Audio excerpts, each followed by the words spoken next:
wabarakatuh. Perkenalkan, nama saya Suwarni, kelas 1E PPKH, jurusan Peternakan, program studi D4 Penyuluhan Peternakan dan Kesejahteraan Hewan. Di video ini, saya akan menjelaskan mengenai anatomi dan morfologi pada ternak ayam.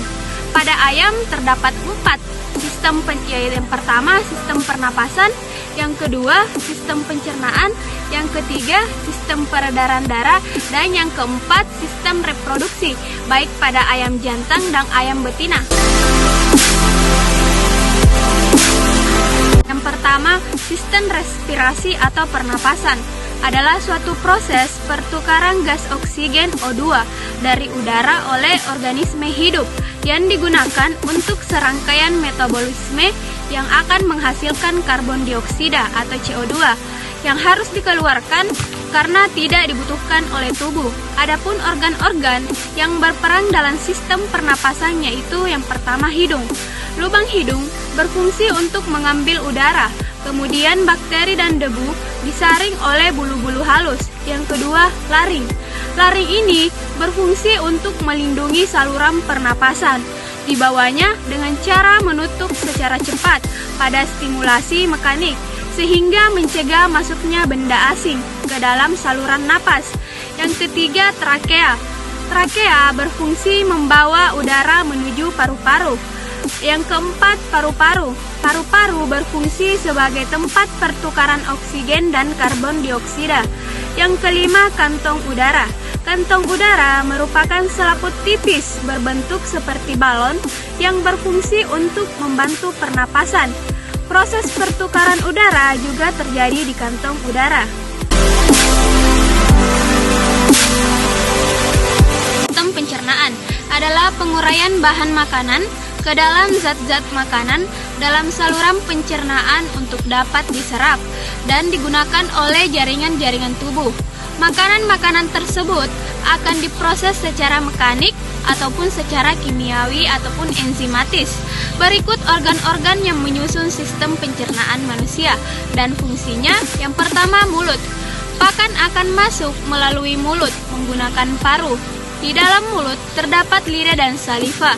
Lidah akan mendorong makanan ke organ selanjutnya dan saliva mengandung enzim amilase dan maltase.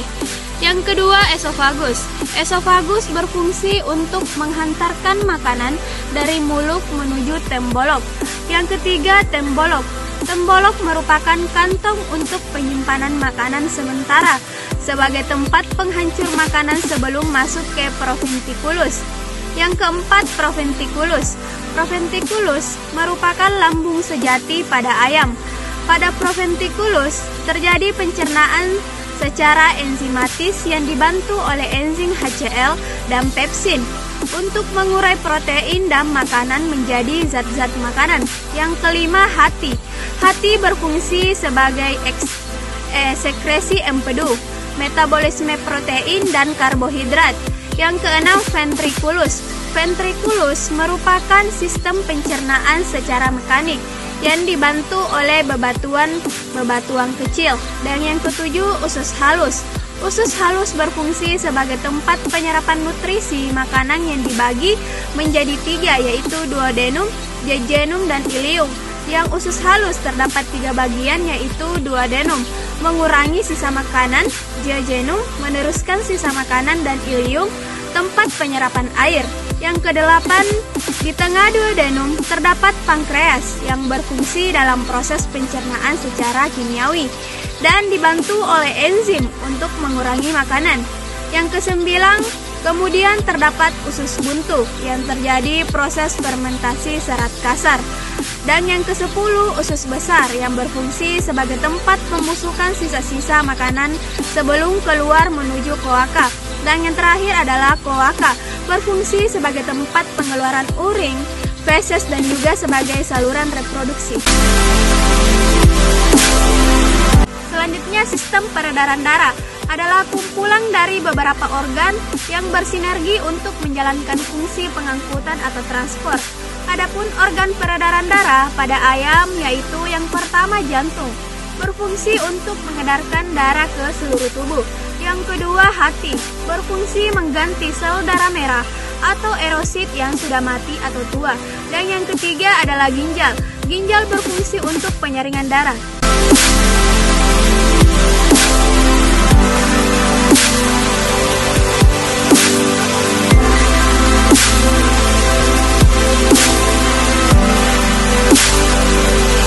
Sistem reproduksi pada ayam betina. Yang pertama, ovarium.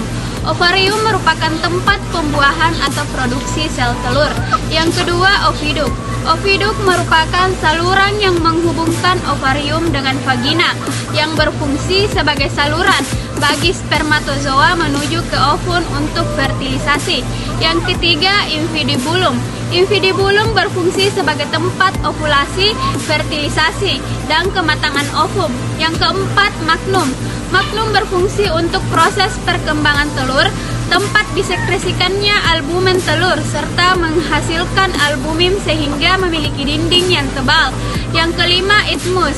Isthmus berfungsi sebagai tempat terbentuknya membran sel. Yang keenam, uterus. Uterus berfungsi sebagai tempat perkembangan telur paling lama. Yang ketujuh, vagina. Vagina merupakan bagian paling belakang oviduk dan diakhiri dengan adanya bentukan kloaka di bagian akhir saluran reproduksi.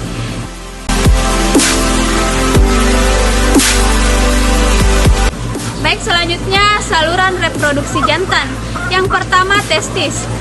Testis berfungsi menghasilkan hormon jantan yang disebut androgen dan sel gamet jantan yang disebut sperma.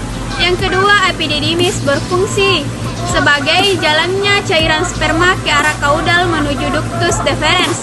Yang ketiga, ductus deferens. Ductus deferens menyalurkan sperma ke kopulasi. Yang keempat, organ kopulasi. Organ kopulasi pada unggas ductus deferens berakhir pada suatu lubang papila kecil yang terletak pada dinding dorsal kloaka. Papila kecil ini merupakan rudimeter dari organ kopulasi. Fungsi kopulasi yaitu sebagai alat untuk mengeluarkan sperma. Yang kelima, kloaka. Kloaka mempunyai otot sphincter dan selalu tertutup rapat dan hanya membuka pada saat membuang kotoran dan kapalatis. Itulah tadi penjelasan saya tentang anatomi dan morfologi ayam. Kurang dan lebihnya mohon dimaafkan dan jangan lupa like, comment, and subscribe ya guys. Dadah, assalamualaikum warahmatullahi wabarakatuh.